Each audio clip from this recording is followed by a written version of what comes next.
Hey guys, thanks for tuning in to another video on ForgottenWeapons.com. I'm Ian McCollum, and I'm here today with Larry Vickers. And we're going to take a look at a pretty darn cool FAL. So, Larry, why don't you just tell us, what is this thing? This is a genuine Rhodesian FAL. Now, what that means is, in this particular case, this was an FAL that was a South African contract, Belgian-made FN-FAL, that was sanitized and then sent to the Rhodesians. So this happened at a time when Rhodesia was under international arms sanctions because of, well, basically because of the apartheid government. The only country that was willing to help arm Rhodesia in violation of international sanctions was South Africa. Yeah, because they looked at it and said, you know what, there by the grace of God goes I, which of course is exactly what happened later on. Once Rhodesia fell, then it all came down on South Africa. So they were like, you know, we need to support these people. But there's a lot of politics involved too as well. Yeah, and they needed, if they're going to support Rhodesia militarily, they need to do it in a way that's at least sort of deniable. Correct. So they made a couple of specific, well, grind marks and marking removals to these rifles. Yeah. Now, let's take a close look at that in a minute. Got it. But the other distinguishing features to this thing are the fact that it's covered in this horrifically ugly baby poop camo color. Correct. And that's a Rhodesian thing, isn't it? Absolutely. They used what camo paint was available, generally a flavor of blue and green, and then when combined together, it had a baby poop effect. And, you know, interestingly this has kind of happened later on in the Bush War. So you see a lot of guys carrying FALs in pictures that are not camouflaged at all. It was kind of something that happened later on. They also did it with Portuguese manufactured G3s. So you'll see some G3s that will also have baby poop. Okay. My understanding is they did this at the same time they stopped wearing super short shorts because the bad guys could see their legs coming from a mile away. So anyway, what we have here is a South African FAL, and there are a couple distinctive elements of that. We've got a grenade launcher on the front, and we've got this weird muzzle device. What is that thing? That's called a Halbeck Device, and it was a clip-on muzzle brake that the Rhodesians came up with. You slide it on, you can index it, and then you pivot this lever and then clip it onto the barrel. And you can index it where it provides you basically muzzle brake effectiveness for a right-handed shooter, or you angle it slightly for a left-handed shooter. So kind of the same idea as the slant brakes on AKs. More or less, yes. You know, if you're left-handed and firing in full auto, the gun's going to tend to travel this direction. Correct. So you angle the brake that way to counteract it. Correct. And of course, the original brakes on these things, the brakes that FN made, had ports on all sides, and they're designed for firing rifle grenades. Yep, correct. And you tell me, I guess Rhodesia wasn't that interested in rifle grenades? No, believe it or not, they were. Okay. So you'll see even some guns that, various FALs, different contracts and whatnot, that did not have flash suppressors at all, they would then put flash suppressors on them once they got them. Yeah, they would do a number of modifications to the gun to kind of integrate it into their service. One is the electropencil RA markings, Rhodesian Army, that you saw on the other side. That's one piece. Another thing they would do with these, apparently one of their soldiers got a piece of brass deflected off of a carrying handle, so they ended up and lost an eye. Oh, geez, that's bad. So they ended up chopping the carrying handles off. Okay. That was one of the things they did. So there's a few telltale signs of an FAL or a kit that was used in Rhodesia. Okay. And those are the things you're looking for. Well, let's go ahead and take a closer look at those bits. Sure. So, like, the first thing that really jumps out at you about this FAL is this giant hole cut in the side of it. What is that?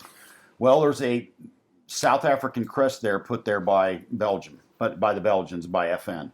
And then what they did was to sanitize it is they drilled or milled a large hole there, and you can see the last remnants here on the side. If you look this crest up on the internet, you will see what the crest looks like, and there's the telltale signs of the edges of it right there. Okay. Now, this was a gun that South Africa bought from Belgium, from FN. South Africa also built its own FALs under license. Correct. And those didn't have the crest, did they? No, they did not. Okay. That is absolutely correct. The other thing is, one of the ways you spot them, with the markings on the other sides and whatnot, they don't have the Belgian, the FAL marking, or the Fabrique Nationale markings over here, but another one is the lightning cuts on the South African-made FALs are distinct. Okay. They're a little bit different radius in this area. Also, they're a different radius in this lightning cut area. And if you know what you're looking for, you can spot them. They also made, interestingly enough, Ian, they made sanitized versions that the only thing they had was serial numbers. That was it. Oh, interesting. And that, I've seen some in person. The only thing they had was the serial number. They had no manufacturer's markings. They didn't have to do any kind of sterilization in order to send them north. So those were manufactured. But yeah, this is a Belgian-made FAL, which was prior to the South Africans making them under license. Okay. I think we should point out that the furniture on this is Rhodesian, the gun is Rhodesian, but they were originally from different guns, which is why the receiver here isn't painted, but the rest of the gun is. Correct, yeah. This gun was sourced, it was all black, and then I sourced the baby poop camo pieces, essentially to give it authenticity and more or less as a tribute of where the gun came from. Sure.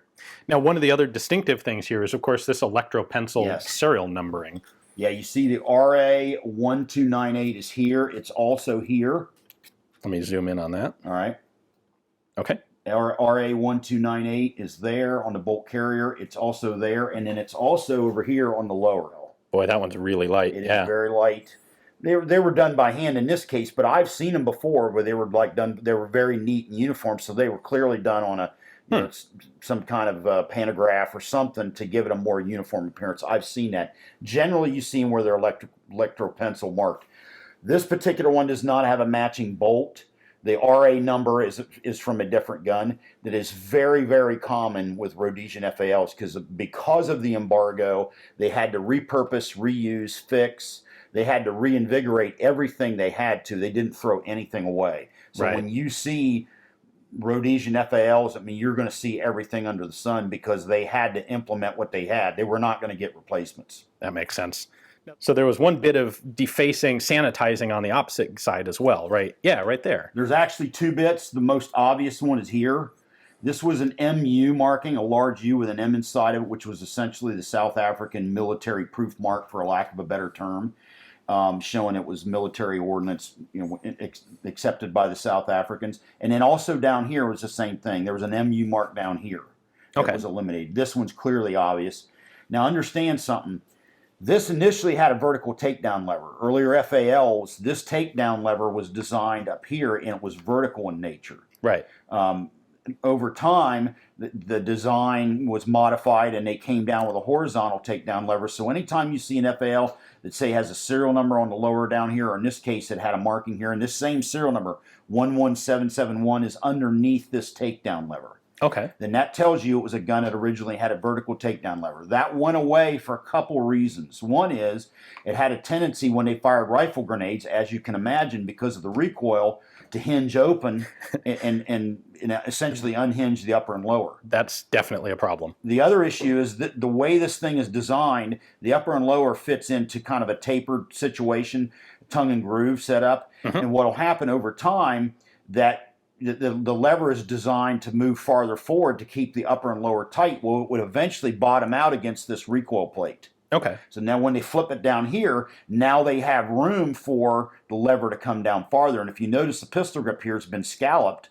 That's to clear a lever on a different gun that came down farther as the gun was worn and whatnot. Okay. You weren't running up against a recoil plate which bottomed you out, and you didn't have any recourse in terms of eliminating upper and lower play.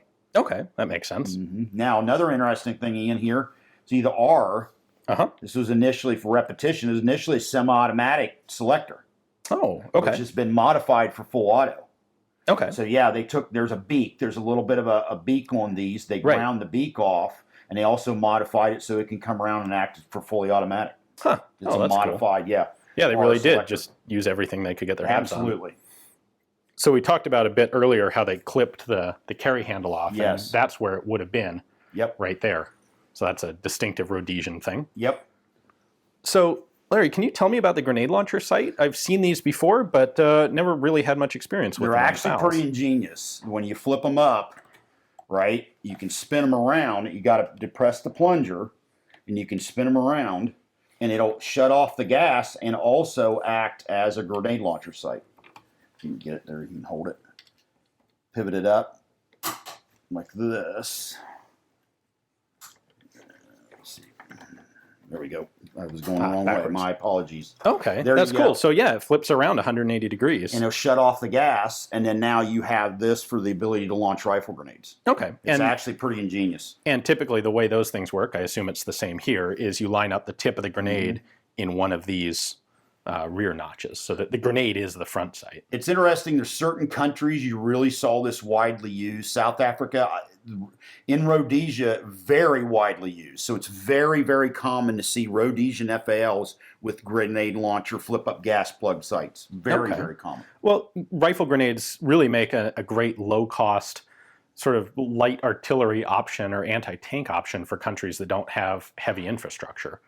I know the French also made extensive use of rifle grenades for about 100 years. They really liked those things. Yeah, interesting. Never really caught on in the U.S. My time in the military, only fired them a few times. I remember one time a guy firing one with his Colt Car 15, and he collapsed the buttstock and put the weapon against the ground and fired it, and it cracked the buttstock. Oh, yeah, like a big dog. As you can imagine, that plastic Car 15 buttstock taking that rifle grenade shock against the ground, it cracked it like a big dog. Damn. Well, let's see. Actually, there's two other things here. One is, I noticed there's no front sling swivel on this guy. Yeah, real common. I don't know that I have ever seen a picture of a Rhodesian soldier using a sling. They generally did not use the slings at all. And interesting. They take off the sling swivels to prevent rattle. Now, this particular one in the buttstock still has the sling swivel, but up front, it's long gone. The rear one's not really noisy in the way the front one can be. Correct. And then, of course, the really cool thing here is this very unique muzzle device. Yep, the Halbeck device. Yeah, so obviously you've got the 3 holes there that line up with the holes in the original muzzle brake. So that's a standard FN muzzle brake. Yep, correct, absolutely. And they came up with this. You see that little detent right there, that ball that's soldered on. This particular weapon I fired not too long ago. That's why it's a little dirty. Okay. And you see the way it is set up, where the lines up with the holes, and you also have the little deflector plates, and then you slide it on and index it where you want, and then close it up. I mean, you can index off the holes. Once you close it up like that, now you can pivot this clip around and slide it on, and it keeps it from sliding forward because of this little piece here that's welded on. Okay. Neat. So and then set it up, like I said, for a right or left-handed shooter. Yeah, those 2 vents are going to take what would be like the left and right side holes and deflect them upward. Now, like a lot of this stuff, this is a cool item and whatnot. You've seen pictures of it. I don't know that I've really seen pictures of anybody in the field using it. It's one of those things that could have been developed that honestly just didn't see much use. Okay. You've shot one, you said, or this one? Yeah, I've shot this one just recently for a video, and it was pretty controllable. Okay. Did seem to make a difference? Yeah, I do believe it did. Oh, that's cool. Nice. All right. Anything else unique on there we ought to take a look at? No, just overall, a neat gun. You're talking about a gun that saw a tremendous amount of combat. It really, the FAL of the Cold War era saw more combat in Rhodesia than any other place in the world by far, and generally held in very high regards by the soldiers that used it. It's kind of one of the symbols of the Rhodesian Bush War, the FAL in general. So by and large, gun that's kind of legendary for its use in that particular conflict. Well, really cool to take a look at a genuine Rhodesian Fal. Rhodesia, of course, is kind of a special area of interest for a lot of people. It's one of these, it's a lesser-known war. It's one of the African Bush Wars. And, of course, it is one of the classic recent wars of communists against anti-communists. Absolutely. And unfortunately, we had the liberal Western governments at the time, both in the United States and England, that essentially threw the Rhodesians under the bus and basically appeased the communists. And we see where that's all ended up. It's pretty sad. Really, the Rhodesian War is a sad war. They went from a government that was not good for a lot of people to a government under Mugabe that was not good for anybody. Everybody, yeah, exactly. And it's interesting that Mugabe, when we're filming this, Mugabe has just recently been kicked out of power. And it'll be interesting to see what happens. Hopefully, Rhodesia, now Zimbabwe, can improve itself. I don't know that things look good, but... Well, yeah, I mean, it's hard to get any worse. Yeah, exactly. So, thank you very much for taking the time to walk us through this awesome FAL. We'll see you guys again next time on Forgotten Weapons. Thanks for watching.